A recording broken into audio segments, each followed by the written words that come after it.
अस्सलाम वालेकुम नाज़रीन। बहरिया टाउन कराची की रियल एस्टेट मार्केट कीमतों के एतबार से और ट्रेंड्स के एतबार से किस तरफ चल रही है, इस पे आज बात करेंगे। और वाइज डिसीजंस क्या होंगे जो लोग अपनी इन्वेस्टमेंट को लेके थोड़ा परेशान हैं या मतलब री इन्वेस्टमेंट की तरफ जाना चाह रहे हैं या फिर अपनी इन्वेस्टमेंट से सेटिस्फाइड नहीं है और उसको रिकंसीडर करना चाह रहे हैं, उन लोगों के लिए ये वीडियो है।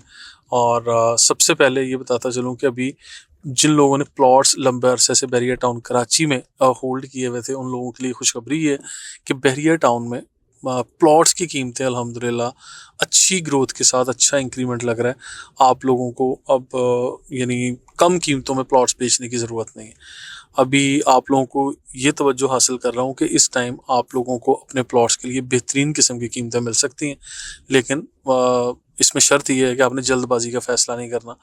और अगर आप एंड यूज़र थे, आपने अपने घर बनाने के लिए लिया था, वो तो पहले भी हमने यही मशवरा दिया और आइंदा भी यही दे रहे हैं कि फिर आपको कीमतें वक्ती तौर पे ऊपर हो रही हैं, नीचे हो रही हैं, कम है, ज़्यादा है, इस पे परेशान होने की कतन कोई ज़रूरत नहीं है। ये काफ़ी बेहतरीन कीमतें इंशाल्लाह आप लोगों को मिलेंगी प्लॉट्स के एतबार में।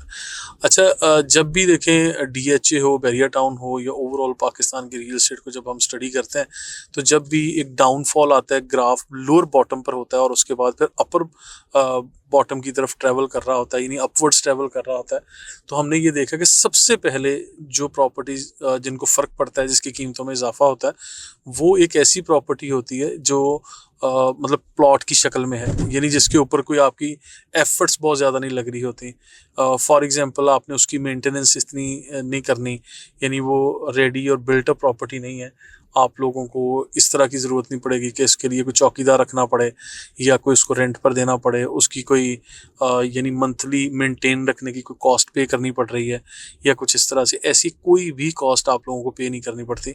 आप लोग बड़े आराम से प्लॉट की ग्रोथ देख सकते हैं। और 500 यार्ड्स, 1000 यार्ड्स और इससे बड़े साइज़ के जो रेजिडेंशियल प्लॉट्स हैं, इसके लिए जो मैं अभी देख रहा हूँ कि जब जिस तरह से ओवरसीज़ का भी तवज्जो हासिल कर रहे हैं रियल एस्टेट पाकिस्तान की, ओवरऑल पूरे पाकिस्तान में कहीं भी 500 गज़, 1000 गज़ या 2000 गज़ के रिहायशी प्लॉट जो हैं, सबसे बढ़ के 500 गज़ के प्लॉट और 1000 गज़ के, इसमें कीमतों में बड़े जंप्स आपको देखने मिलेंगे। आपको 5 से 8 मिलियन तक का फ़ायदा आप लोगों को ये चंद हफ्तों में, चंद महीनों में मिल जाएगा। और बहरिया टाउन में ऐसा हुआ भी है। बहरिया टाउन में प्रीसिंक्ट 4 में, प्रीसिंक्ट 17 में, प्रीसिंक्ट 7 में या बहरिया हिल्स जिसे प्रीसिंक्ट 9 कहा जाता है, इन एरियाज़ में यहाँ पे प्लॉट्स में बड़े जंप देखने को मिले हैं। उसकी वजह ये है कि जितने भी हमारे ओवरसीज़ वो फैमिलीज़ जो अच्छा पैसा कमाते हैं या अच्छी इनकम है जिनकी, वो लोग देखें यूएस, कनाडा में, अमेरिका में या कहीं भी जहाँ आप लोग रह रहे हैं, आप लोग बड़े और कशादा घरों में रहने के आदी हैं। और वही फिर लोगों की सोच होती है कि यहाँ पाकिस्तान में जब आते हैं तो बहरिया टाउन या डीएचए या कोई इक्का दुक्का और सोसाइटीज़ हैं जो जिसको आप लोग प्रायोरिटी देते हैं। और मैं समझता हूँ कि आज भी हमारे ओवरसीज़ पाकिस्तानीज़ की जो अव्वलीन तरजीह है, यानी फर्स्ट प्रायोरिटी है, वो बहरिया टाउन ही है। वो पिंडी में हो, इस्लामाबाद में हो, लाहौर में हो या आखिर में बहरिया टाउन कराची की मैं बात कर रहा हूँ, या बेशक यहाँ पर हम बात कर रहे हैं। तो रियल एस्टेट की डिस्कशन, प्राइस और ये चीज़ें एक तरफ, लेकिन जब ओवरऑल जब ट्रेंड सेट हो रहे हैं, ट्रेंड चेंज हो रहे हैं, मैं समझता हूँ कि अभी हमें इस चीज़ को देखने की ज़रूरत है कि अभी कशादा घरों की ज़रूरत पेश आएगी पाकिस्तान में, क्योंकि बड़े साइज़ के घर ही हमेशा फर्स्ट प्रायोरिटी पे रहें और उसमें बड़े नफ़े भी बड़े आप लोगों को मिले। तो आज बहरिया टाउन में 500 गज़ के विलास जो मिल रहे हैं, बहरिया पैराडाइज लग्जरी विला के सूरत में, इनकी कीमतें कंस्ट्रक्शन कॉस्ट के एवज़ी तकरीबन मिल रही हैं और आपकी जो कॉस्ट है वो बिल्कुल कम है, जो यानी कॉस्ट ऑफ लैंड है वो तकरीबन ना होने के बराबर है। और इसी के साथ साथ मैं आप लोगों को ये भी बताता चलूँ कि बहरिया टाउन में अभी 1000 गज़ के घरों की भी कीमतें बढ़ रही हैं। स्पोर्ट सिटी जो 350 गज़ के घर हैं जिसमें डबल ग्रीन लॉन है, उनकी कीमतें भी बढ़ गई, यानी बिल्ट अप प्रॉपर्टी भी बढ़ रही है और जो प्लॉट्स है वो भी बढ़ रहे हैं। अब आखिर में मैं ये डिस्कशन, इसमें जो वाइज डिसीजन का मैंने लफ्ज़ यूज़ किया, इसको लेते हुए मैं थोड़ा सा आप लोगों को तवज्जो हासिल करूँगा कि वो हमारे दोस्त जिन लोगों ने इन्वेस्ट किया हुआ है प्राइवेट बिल्डर्स के साथ और उनके कोई खातिर खा अच्छे नताइज नहीं मिले या उन लोगों को अभी अच्छे रिजल्ट नहीं मिल रहे, अच्छी प्राइस नहीं मिल रही, जब री सेल के लिए जाते हैं तो बहुत ज़्यादा अच्छे रेट्स अप्लाई नहीं हो रहे। तो मैं ये समझता हूँ कि आप लोगों को एक तो वेट एंड सी वाली ऑप्शन तो है ही है सबके पास कि लोग इंतज़ार करें, और अब कितना इंतज़ार, इसके लिए मैं कहूँगा कम से कम 1 साल 1.5 साल मज़ीद देखें, क्योंकि अब बेटरमेंट आ रही है और मार्केट अल्हम्दुलिल्लाह मुसलसल बेहतरी की तरफ है। इसमें प्राइवेट बिल्डर की भी बारी आएगी, क्योंकि पहले प्लॉट्स में कीमतें बढ़ी हैं, फिर घरों में, फिर अपार्टमेंट्स की तरफ भी कीमतें बढ़ रही हैं, यानी बिल्ट अप प्रॉपर्टी की बारी आ गई, और उसके बाद फिर प्राइवेट प्रोजेक्ट जिसे हम कहते हैं इसकी बारी आएगी। और इसमें भी ज़्यादा तरजीह उन लोगों को मिलेगी जो लोग बहरिया टाउन के सारे रिक्वायरमेंट्स और तकाजे पूरे करके एनओसीज वगैरह हासिल कर चुके हैं। वो लोग अपने प्रोजेक्ट्स को कामयाब प्रोजेक्ट्स कह सकते हैं, या इनके प्रोजेक्ट्स जो है बड़ी आसानी से सेल भी होंगे, रीसेल भी होंगे, और उनकी प्राइस भी मेंटेन रहेगी। यानी उसको हम ये नहीं कह सकते कि ये कम कीमतों में है या कोई भी उसको डी वैल्यू करने की कोई कोशिश कर रहा है। ठीक है, तो इस तरह से ये चीज़ें आप लोग इसको अज्यूम कर सकते हैं। अब ऐसी कुछ प्रॉपर्टीज़ हैं जिसमें शोरूम्स, शॉप्स, अपार्टमेंट्स, ऑफिसेज, जिसके लिए कहा यह जाता है कि अभी बिल्डर्स ने अपने कमिटमेंट्स पूरे नहीं किए, अपनी यानी वो वादे पूरे नहीं किए, और लोग उसके लिए ज़रा फ़िक्रमंद हैं, कंसर्न्ड हैं। तो मैं ये समझता हूँ कि आप लोगों को अपने एक तो बिल्डर या डेवलपर जो भी हैं उनको परफॉर्मेंस बेस्ड पेमेंट्स करनी चाहिए। इस तरह बिल्कुल आंखें बंद करके पेमेंट ना करते जाएं कि परफॉर्म कर नहीं रहे बिल्डर्स और आप लोगों से इंस्टॉलमेंट्स डिमांड कर रहे हैं और आप लोग बिल्कुल मासूम बच्चे बन के उसकी अदायगी करते जा रहे हैं। इस तरह से नहीं कीजिए। आप लोग डिबेट करें और क्वेश्चन करें कि आप प्रोजेक्ट कब डिलीवर कर रहे हैं, क्या कमिटमेंट्स हैं।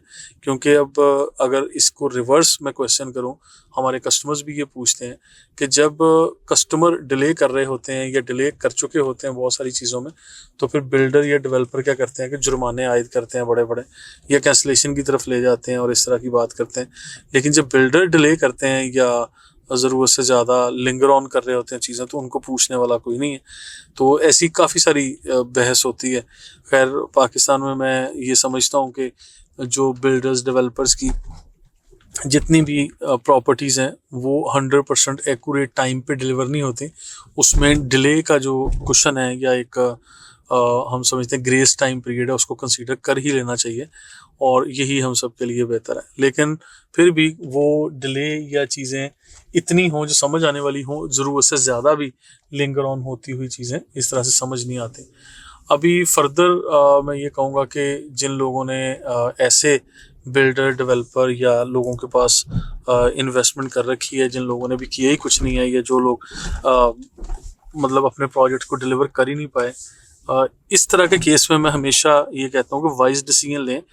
उन प्रोजेक्ट्स पे अपनी इन्वेस्टमेंट को लेके लटकाए ना रखें। आप लोग कोई यानी ऐसा वाइज डिसीजन करें जिससे आपकी डेड इन्वेस्टमेंट अलाइव इन्वेस्टमेंट की तरफ आ जाए, आपकी डेड प्रॉपर्टी अलाइव प्रॉपर्टी के अंदर कन्वर्ट हो। तो इस तरह की आप लोग थोड़े से फैसले करें, और ऐसे फैसले कब और किस तरह मुमकिन है कि आज भी मैं समझता हूँ कि कुछ बिल्डर्स ऐसे हैं जिन लोगों ने अपनी प्रॉपर्टीज़ नहीं बनाई। फॉर एग्जांपल क्यू लिंक्स ने जैस्मिन का यहाँ पर एक प्रोजेक्ट दिया था, वो नहीं बना सके ड्यू टू एनी रीज़न कि वो लेट कर गए या यहाँ की उनको मार्केट समझ नहीं आई। हालांकि लाहौर में उन्होंने काफ़ी सारे प्रोजेक्ट किए हुए हैं, और मैंने भी उनकी मार्केट की थी, और उसके साथ साथ जो है हमने इसकी यानी काफ़ी सारी बुकिंग भी की। फिर अपने कस्टमर्स को एक स्टेज पे आके हमने बिल्कुल वाज़ेह इन्फॉर्म किया कि ये लोग ज़रूरत से ज़्यादा लिंगर ऑन कर चुके हैं या लेट कर चुके हैं, तो इसलिए अब हमें फ़ैसला ये करना चाहिए कि हमें यहाँ से अपनी इन्वेस्टमेंट को निकालना है, और फर्दर यानी जिसने दुकान ली है उसके लिए दुकान आज मार्केट में है जो बनी हुई है, हमारा टाइम फ्रेम भी बच जाएगा। जिसने अपार्टमेंट लिया उसके बदले अपार्टमेंट भी मिल रहा है, और कीमतों में भी कोई बहुत बड़े फ़र्क नहीं है। तो आप लोग इन चीज़ों को अवेल कर सकते हैं। तो नाज़रीन, इसी तरह की चीज़ों में मैं आप लोगों को कहूँगा कि इसी तरह जब होमलैंड सुल्तान आरिफ या होमलैंड इंटरप्राइजर के प्रोजेक्ट्स थे, ये लोग भी आज ये तो बाकायदा तौर पे मफरूर और फ्रॉड हम इसको कह सकते हैं, क्योंकि they are not in the market, they have gone. आज वो भरपूर तरीके से यानी यहाँ से भागे हुए हैं। अब वो तो बहुत ज़्यादा गाली गलोच और इस तरह के मामला भी, और FIR, फिर कोर्ट केसेस और ऐसी काफ़ी सारी चीज़ें इनके ऊपर चल रही हैं। और बहुत बड़ी हद तक मैं ख़ुद भी और मेरे कस्टमर्स भी मुतासरीन में हैं। हम लोग भी इस तरह की लिटिगेशन का हिस्सा हैं। और लेकिन हमारी इसके साथ साथ आज भी ये फ़र्स्ट प्रायोरिटी है कि हम अपने कस्टमर्स को यानी अव्वलीन तरजीह हमारी यही है कि हम अपने कस्टमर्स को अल्टरनेट ऑप्शंस दें और इस तरह के चुंगल से निकालें जहाँ पे फंसे हुए हैं। क्योंकि जब बुकिंग हो रही थी, ये चीज़ें चल रही थी, ये एक दो बिल्डर्स के तो मैंने नाम लिए हैं, हो सकता है और भी लोग हों जिन लोगों ने पीपीएल के ज़रिए या मेरे ज़रिए बुकिंग नहीं करवाई होगी, लेकिन फिर भी लोगों के प्रोजेक्ट नहीं बने होंगे। हर किसी को अपनी अपनी इन्वेस्टमेंट को देखना है। ये तो मैं एग्जांपल दे के केस स्टडी के तौर पे डिस्कस कर रहा हूँ कि अगर किसी का प्रोजेक्ट नहीं भी बना तो उस पे अब वो उन फाइल्स को, उन कागज़ों को या उन चीज़ों को अपने साथ यानी अटैच करके ना बैठ जाए कि ये फॉर लाइफ हमारे साथ कोई बुरा हो गया, लेकिन उसके लिए मूव फॉरवर्ड वाले ऑप्शन पर आ जाए कि अपार्टमेंट के बदले अपार्टमेंट मिल रहा है, दुकान के बदले दुकान मिल रही है, और कीमतों में भी बहुत बड़ा फ़र्क नहीं है। साइज़ ऑफ प्रॉपर्टी पे कहीं ना कहीं फ़र्क आ जाता है। फॉर एग्जांपल एक्यूरेट साइज़ हर किसी के प्रोजेक्ट्स के नहीं है। उसमें मैं गाइड करता रहता हूँ कि आप लोगों के पास काफ़ी सारे ऑप्शंस हैं, आप उन चीज़ों को अवेल करें। आप अगर मतलब बिल्कुल यानी डिसाइड नहीं करेंगे और कहेंगे कि मुझे यही चीज़, यही लोकेशन और वही चीज़ चाहिए, तो फिर उसमें आप अपना भी नुकसान कर रहे हैं और फिर मेरा ख्याल है कि बाकी लोग भी आपके साथ मुतासिर होंगे। और क्योंकि अभी जैस्मीन का मैंने नाम लिया, क्यूलिंक्स वाले जो हैं ये लाहौर में भी कुछ लोगों को ऑल्टरनेट ऑप्शंस दे रहे हैं and they are present here in the market. अच्छा, डीएक्स के प्रोजेक्ट का भी मैं बता दूं कि डीएक्स के भी 2-3 प्रोजेक्ट्स ऐसे हैं जिसमें बुकिंग हम लोगों ने कस्टमर्स की है। डीएक्स की और भी मार्केट में लोगों ने की होगी, लेकिन वो due to certain reasons deliver नहीं कर सके, बना नहीं सके, और बल्कि उस प्रोजेक्ट की शुरुआत तक नहीं कर सके। और लेकिन अब प्लस पॉइंट क्या है, ये है एक बुरी चीज़, लेकिन इसके साथ साथ एक पॉजिटिव चीज़ ये है कि डीएक्स वाले भी और जैस्मीन और क्यूलिंक्स वाले भी आज मार्केट में बैठे हुए हैं। और इसी तरह के और बिल्डर्स भी होंगे, क्योंकि जिन लोगों ने, ये अभी बैड पैच था, क्राइसिस थे मार्केट में इकोनॉमिकल, यानी पाकिस्तान की तारीख में बल्कि वर्ल्ड हिस्ट्री में आप ये कह सकते हैं कि बुरे तरीन जो क्राइसिस चल रहे थे, ये उस वो वाला टाइम था। इसमें बहुत सारे लोग नहीं बना सके, डिलीवर नहीं कर सके, और लोगों को समझ लें कि काफ़ी सारा नुकसान भी हुआ और चीज़ों को लेके इस तरह से मैनेज कर रहे थे। और आज अच्छे और पॉजिटिव लोग वो हैं जो आज भी अपने कस्टमर्स को मतलब कॉल करके वेलकम कर रहे हैं और ऑल्टरनेट सॉल्यूशंस दे रहे हैं।